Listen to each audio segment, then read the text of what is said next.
اعوذ باللہ من الشیطان الرجیم بسم اللہ الرحمن الرحیم وَإِذَا سَمِعُوا مَا أُنزِلَ إِلَى الرَّسُولِ تَرَىٰ أَعْيُنَهُمْ تَفِيضُ مِنَ الدَّمْعِ مِمَّا عَرَفُوا مِنَ الْحَقِّ يَقُولُونَ رَبَّنَا آمَنَّا فَاكْتُبْنَا مَعَ الشَّاهِدِينَ وَمَا لَنَا لَا نُؤْمِنُ بِاللَّهِ وَمَا جَاءَنَا مِنَ الْحَقِّ وَنَطْمَعُ أَن يُدْخِلَنَا رَبُّنَا مَعَ الْقَوْمِ الصَّالِحِينَ فَأَثَابَهُمُ اللَّهُ بِمَا قَالُوا جَنَّاتٍ تَجْرِي مِن تَحْتِهَا الْأَنْهَارُ خَالِدِينَ فِيهَا وذلك جزاء المحسنين والذين كفروا وكذبوا بآياتنا أولئك أصحاب الجحيم يا أيها الذين آمنوا لا تحرموا طيبات ما أحل الله لكم ولا تعتدوا إن الله لا يحب المعتدين وكلوا مما رزقكم الله حلالا طيبا واتقوا الله الذي أنتم به مؤمنون لا يؤاخذكم الله باللغو في أيمانكم ولكن يؤاخذكم بما عقدتم الأيمان فكفارته إطعام 10 مساكين من أوسط ما تطعمون عليكم أو كسوتهم أو تحرير رقبة فمن لم يجد فصيام 3 أيام ذلك كفارة أيمانكم إذا خلفتم فاحفظوا أيمانكم كذلك يبين الله لكم آياته لعلكم تشكرون صدق الله العظيم۔ آیت نمبر 83 سے لے کر آیت نمبر 89 تک انشاءاللہ تعالی العزیز ہم سماعت کریں گے۔ اللہ کریم نے کرم فرمایا، 6 سپارے مکمل ہو گئے، 7ویں سپارے کا آغاز ہے۔ ارشاد فرمایا وَإِذَا سَمِعُوا مَا أُنزِلَ إِلَى الرَّسُولِ، جب سنتے ہیں قرآن جو اتارا گیا رسول کی طرف، تَرَىٰ أَعْيُنَهُمْ تَفِيضُ مِنَ الدَّمْعِ، تو دیکھے گا ان کی آنکھوں کو کہ چھلک رہی ہوتی ہیں آنسوؤں سے۔ جب وہ اللہ کا قرآن سنتے ہیں تو ان کی آنکھیں چھلک پڑتی ہیں آنسوؤں سے، مما عرفوا من الحق، اس لیے کہ پہچان لیا انہوں نے حق کو، انہوں نے جو حق تھا اس کو کیا کر لیا؟ پہچان لیا۔ یقولون ربنا آمنا، کہتے ہیں اے ہمارے رب ہم ایمان لے آئے، فاکتبنا مع الشاہدین، پس تو لکھ لے ہمیں اسلام کی صداقت کی گواہی دینے والوں میں۔ وَمَا لَنَا لَا نُؤْمِنُ بِاللَّهِ وَمَا جَاءَنَا مِنَ الْحَقِّ، اور کیا وجہ ہے کہ ہم ایمان نہ لائیں اللہ پر اور جو آ چکا ہے ہمارے پاس حق۔ وَنَطْمَعُ أَن يُدْخِلَنَا رَبُّنَا مَعَ الْقَوْمِ الصَّالِحِينَ، حالانکہ ہم امید کرتے ہیں کہ داخل فرمائے ہمیں ہمارا رب نیک گروہ میں۔ فَأَصَابَهُمُ اللَّهُ بِمَا قَالُوا جَنَّاتٍ تَجْرِي مِن تَحْتِهَا الْأَنْهَارُ، تو عطا فرمائے انہیں اللہ تعالیٰ نے بعوض اس قول کے، کیا عطا فرمائے؟ باغات رواں ہیں ان کے نیچے نہریں، خالدین فیہا، وہ ہمیشہ رہیں گے ان میں، وذالک جزاء المحسنین، اور یہی معاوضہ ہے نیکی کرنے والوں کا۔ والذین کفروا وکذبوا بآیاتنا اولئک اصحاب الجحیم، اور جنہوں نے کفر کیا اور جھٹلایا ہماری آیتوں کو تو وہی دوزخی ہیں۔ پیچھے شاذ فرمایا نا کہ تفید من الدمع، جب آنکھیں آنسوں سے لبریز ہو کر چھلک پڑیں تو عرب کہتے ہیں فادت العین، اسی سے تفید من الدمع ماخوذ ہے۔ اور مع الشاہدین، شاہدین سے مراد امت مصطفیٰ صلی اللہ علیہ وسلم ہے۔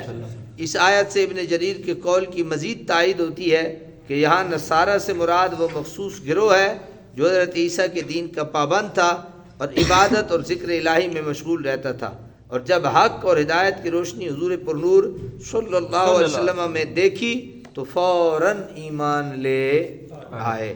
یا ایھا الذین آمنوا لا تحرموا طیبات، اے ایمان والو نہ حرام کرو پاکیزہ چیزوں کو۔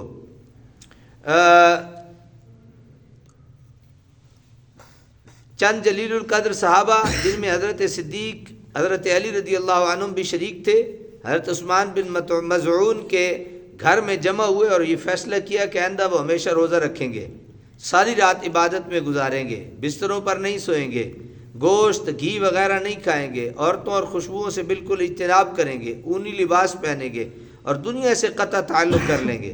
رحمت عالم صلی اللہ علیہ وسلم کو اطلاع ملی تو حضور نے انہیں بلایا اور بلا کر یہ حقیقت افروز ارشاد فرمایا، مجھے ان باتوں کا حکم نہیں دیا گیا، ان لانفسکم علیکم حقا فصوموا وافطروا وقوموا وناموا فانی اقوم وانام واصوم وافطر، آکل اللحم والدسم وآت النساء فمن رغب عن سنتی فلیس منی.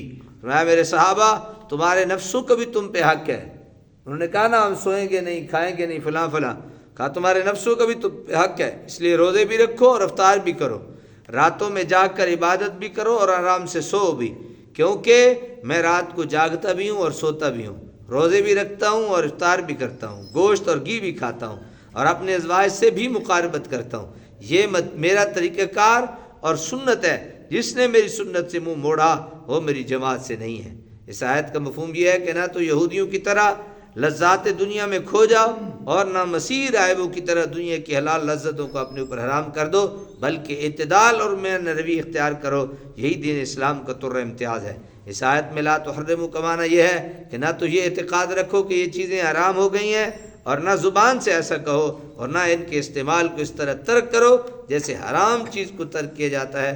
اولیاء کرام نفس سرکش کی سرکوبی کے لیے بعض حلال چیزوں کو استعمال نہیں کرتے، وہ ان کی حرمت کے قائل نہیں ہوتے، بلکہ جس طرح جسمانی طبیب بعض اشیاء کو صحت جسمانی کے لیے مضر خیال کر کے مریض کو ان کے استعمال سے روک دیتا ہے، اسی طرح یہ روحانی معالج بعض روحانی مفاسد کے پیش نظر بعض چیزوں سے وقتی طور پر اجتناب کرتے ہیں. لیکن اگر کوئی جاہل اللہ تعالیٰ کی کسی حلال کردہ چیز کو اعتقادی یا قولی طور پر حرام جانے تو یہ باطل ہے اور گمراہی ہے. وَكُلُوا مِمَّا رَزَقَكُمُ اللَّهُ حَلَالًا طَيِّبًا، اور کھاؤ اس سے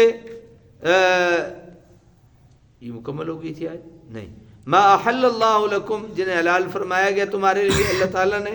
ولا تعتدوا، حد سے نہ بڑھو. ان اللہ لا يحب المعتدین، بے شک اللہ تعالیٰ دوست نہیں رکھتا حد سے تجاوز کرنے والوں کو.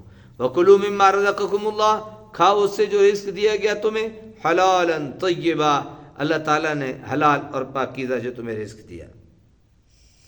آکل سے مراد کھانا ہی نہیں بلکہ آکل بمعنی تمتع، یعنی فائدہ اٹھانا، استعمال کرنا، خواہ کھانے پینے پہننے کی صورت میں ہو یا سواری وغیرہ کرنے کی شکل میں. الاکل فی هذه الآیت عبارت عن التمتع بالاکل والشرب واللباس والرکوب وغیرہ ذالک. یا عقل سے مراد صرف کھانا پینا نہیں بلکہ اس سے مراد کیا ہے؟ لطف اندوز ہونا، کھانا پینا، سواری کرنا، پہننا، یہ سارے عقل سے مراد ہیں. وَكُلُوا مِمَّا رَزَقَكُمُ اللَّهُ، یعنی کھاؤ پیو پہنو، یہ ساری چیز اس میں آئیں گی. کس سے؟ مما رزقکم اللہ، جو اللہ تعالیٰ نے تمہیں رزق دیا ہے. حلالا طیبا، حلال اور پاکیزہ طریقے سے. واتقوا اللہ الذی انتم بہ مؤمنون، اور ڈرتے رہو اللہ تعالیٰ سے جس پر تم ایمان لائے ہو. لا یؤاخذکم اللہ باللغو فی ایمانکم، نہ باز پرس کرے گا تم سے اللہ تعالیٰ تمہاری فضول قسموں پر. ولیکن یؤاخذکم بما عقدتم الایمان، لیکن بعض پرس کرے گا تم سے ان قسموں پر جن کو تم پختہ کر چکے ہو. فکفارتہ اطعام، تو اس کے توڑنے کا کفارہ یہ ہے کہ طعام 10 مساکین، 10 مسکینوں کو کھانا کھلاؤ. قسم توڑنے کا کفارہ کیا ہے؟ کسی نے قسم کھائی اور اس نے قسم توڑی تو کیا ہے؟ 10 مسکینوں کا کھانا. من اوسط ما تطعمون، درمیانی قسم کا کھانا جو تم کھلاتے ہو اپنے گھر والوں کو، یعنی ہائی فائی نہیں، بہت 10 ڈشیں نہیں جو تم اپنے گھر والوں کو کھلاتے ہو. وہی او کسوتہم، یا کپڑے پہناؤ 10 مسکینوں کو. تحریر رقبہ، یا ایک غلام آزاد کرو. فمن لم یجد، جو یہ تینوں حالتیں نہیں پا سکتا، فصیام 3 ایام، وہ 3 دن کے روزے رکھ لے. وہ 3 دن کے کیا رکھ لے؟ روزے. ذالک کفارۃ ایمانکم، یہ کفارہ ہے تمہاری قسموں کا. اذا حلفتم، جب تم قسم اٹھاؤ. واحفظوا ایمانکم، اور حفاظت کیا کرو اپنے قسموں کی. کذالک یبین اللہ لکم آیاتہ، اسی طرح کھول کر بیان فرماتا ہے اللہ تعالیٰ تمہارے لیے اپنی آیتیں. لعلکم تشکرون، تاکہ تم شکریہ ادا کرو. ایمان جمع ہے یمین کی، اور یمین بمعنی برکت سے ماخوذ ہے. اس کی وجہ یہ ہے کیونکہ قسم سے بھی حقوق محفوظ ہوتے ہیں، معاہدے پورے کیے جاتے ہیں، اس لیے یمین برکت والی چیز ہے. یمین لغو وہ ہے جس میں قسم اٹھانے کی نیت نہیں ہوتی، نیت نہیں ہوتی قسم اٹھانے کی، اس کو یمین لغو کہتے ہیں. بلکہ اثناء کلام میں واللہ باللہ کے الفاظ بلا سوچے سمجھے منہ سے نکل جاتے ہیں. ایسی قسم کا کوئی کفارہ نہیں، ایسی قسم کا کوئی کفارہ نہیں. لیکن وہ قسمیں جو نیت اور ارادہ سے اٹھائی گئی ہیں اور پھر انہیں پورا نہ کیا جائے تو اس قسم کو توڑنے پر باز پرس ہوگی اور کفارہ دینا پڑے گا۔ کفارہ کی 3 صورتیں ہیں۔ نمبر 1 10 آدمیوں کو کھانا کھلا دے۔ نمبر 2 انہیں کپڑے پہنا دے جن سے ان کے جسم کا اکثر حصہ ڈھک جائے، مثلا چادر اور کرتا یا چادر اور صافہ، یا غلام آزاد کرے 3، اور اگر تینوں صورتوں میں سے کسی ایک پہ بھی قدرت نہیں رکھتا تو پھر 3 دن کے لگاتار روزے رکھے، یعنی ہفتہ اتوار سوار، اس طرح نہیں کہ ہفتے کو رکھ لیا اتوار کو چھوڑ دیا، پھر جب بھی رکھے گا لگاتار رکھے گا۔